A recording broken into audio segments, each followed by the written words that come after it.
মানে এনেকৈ সজাই পেলাই ক'বলৈ যাওঁ কিবা প্ৰস্তুতি নোহোৱাৰ নিচিনা হৈছে এইখিনি সময়ত। কেৱল এটা কথা জানো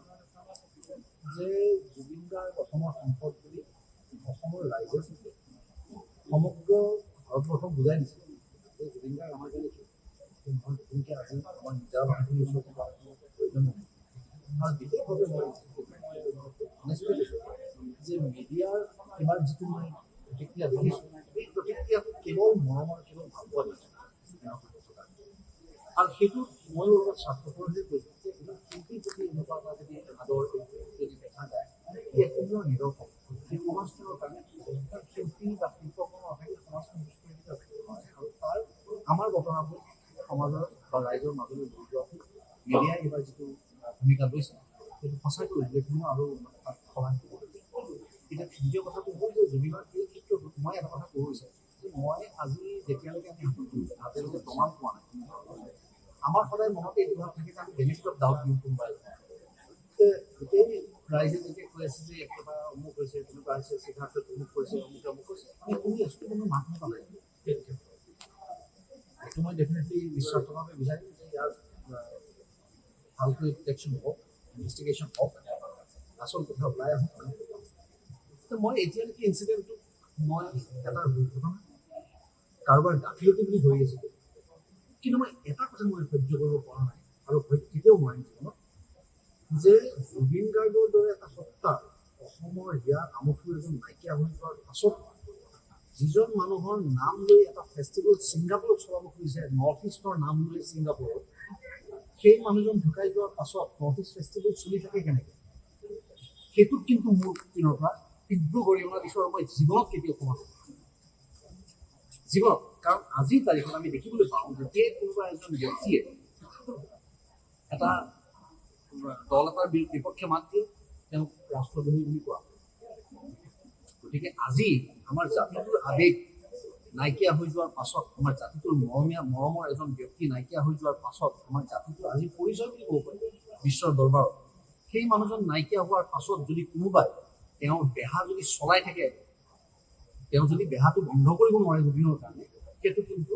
জাতিদ্ৰোহ আৰু জাতিদ্ৰোহৰ কোনো ক্ষমা নাই। গতিকে মোৰ সেইটোৱেই একমাত্ৰ কথা আজিৰ তাৰিখত। দ্বিতীয় কথা হৈছে মই বিচাৰিছোঁ যে আজি যেনেকৈ মাননীয় মুখ্যমন্ত্ৰী হিমন্ত বিশ্ব ডাঙৰীয়াই ক'লে যে আমি তেওঁক ব্লেকলিষ্টেড কৰিছোঁ ব্লেকলিষ্টেড কৰি নহ'ব নহয় ব্লেকলিষ্টেড কৰিলে অকল নহ'ব ব্লেকলিষ্টেড কৰিছোঁতো আমি আমাৰ অন্তৰৰ পৰাই ব্লেকলিষ্ট কৰিছোঁ তেওঁ কালি ফেষ্টিভেল কৰিলেও চাব যাব খুজিব। গতিকে ব্লেকলিষ্ট তেওঁলোকে কৰাৰ আগতে আমি কৰিছোঁ ব্লেকলিষ্ট অসমৰ ৰাইজে কৰিছে ব্লেকলিষ্ট সেইটো আমাৰ কাৰণে গুৰুত্বপূৰ্ণ খবৰ নহয়।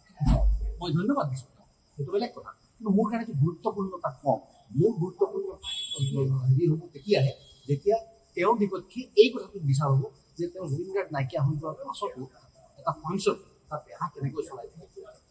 আৰু তাত কোনটো মানুহ ইনভল্ভ আছে এই আটাইবোৰ ইনভেষ্টিগেশ্যন আহিব লাগিব এই আটাইবোৰৰ নাম উল্লেখ কৰিবলৈ বাকী আজি যিখিনি মানুহৰ কথা কৈ আছে এইবিলাক যেতিয়ালৈকে প্ৰমাণ নহয় যেতিয়ালৈকে আমি মানুহখিনি হাতত নাপাওঁ আমি একো কৰিব নোৱাৰোঁ। কিন্তু কিছুমান মানুহখিনি আজি মই নাম নল'লোঁ সেই মানুহবিলাকৰ অসমলৈ নোৱাৰিব। গতিকে মোৰ কেৱল এটাই ইচ্ছা অন্তৰৰ পৰা যে এইবিলাক এই ধৰণে যিটো অপমান কৰা হৈছে সেই অপমানটো সহ্য কৰা নহয় জুবিন গাৰ্গ নহয় আমাৰ অসমৰ যিকোনো এজন শিল্পী সত্তাৰ লগত এই ধৰণৰ ধেমালি সহ্য কেতিয়াও নকৰোঁ আৰু আগলৈও নকৰোঁ আজিও কৰা নাই যোৱাকালিও কেতিয়াও কৰা নাছিল। গতিকে মই বিচাৰিম এতিয়া পোনপ্ৰথমতে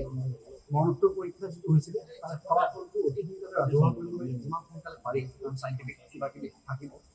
ৰিজন হয়তো দিন লাগিব পাৰে সেইটো ধৰণৰ কথা হওক কিন্তু তাৰ পিছত যাতে ৰাজহুৱাকৈ আৰু এই মানুহখিনি ধৰাই নিব লাগে আৰু তেওঁলোকে যাতে কোনো ধৰণে নিজৰ পলিটিকেল ইনফ্লুৱেঞ্চ ঘটোৱাই ইয়াৰ পৰা আঁতৰি যাব নোৱাৰে বা সাৰি যাব সেইটো যদি মন নিদিয়ে তেতিয়াহ'লে কিন্তু মিঠা মিঠা কথা যিমানেই লোকক কিন্তু সেই ৰাস্তাতে আমি পঠিয়াল নাযাওঁ। আৰু এইবাৰ যিটো মূৰ্তি মই যিটো মানুহৰ যিটো আৱেগ দেখিছোঁ ই সঁচাকৈ বহুত ক্ষেত্ৰত আমাক বহুত কথা বুজাই থৈ গ'ল। এটা কথা বুজালে নহয় মই ক'লো নহ'লে যে এতিয়া এই জুবিনৰ অনুৰাগীবিলাকৰ মাজত আমি হিন্দু মুছলিম বিচাৰি পোৱা নাই। গতিকে ই বহুত ডাঙৰ ডাঙৰ কথা কৈ থৈ গ'ল এই কথাবিলাক অব্যাহত থাকক এই কথাবিলাক ঘৰে ঘৰে প্ৰত্যেকৰ দুৱাৰ খিৰিকীৰে প্ৰৱেশ কৰা সেইটো মোৰ ইচ্ছা সেইটোৱে মোৰ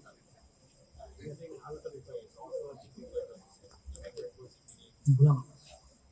তাক বন্ধু হিচাপে মই ইমান বছৰ পালোঁ মোৰ লগত তাৰ কাজিয়াও লাগে প্ৰভাৱটো লাগে এদিন পিছত সিয়ে মাতে ষ্টুডিঅ'লৈ এদিন পিছত ময়ে যাওঁ মই আমাৰ তেনেকুৱা এটা ৰিলেশ্যনশ্বিপ কিন্তু তাক মই ভালকৈ জানো সি খবৰ নোলোৱাটো অতি স্বাভাৱিক কিন্তু খবৰ নিদিয়া নহয় আজি যদি জুবিনৰ সম্পৰ্কে কিমান সি নিজে নাজানে সেইটো তাৰ সৰলতা কিন্তু বাকী মানুহ যিখিনি দায়িত্ব আছে তেওঁলোকে যে দায়িত্বশীল দায়িত্বহীন এটা কাম কৰিছে সেইটো কিন্তু প্ৰমাণ আছিল আৰু কোনে লৈ যাব জুবিনৰ পৰা কপিৰাইট এতিয়া অসমৰ মানুহে কাকো নলয়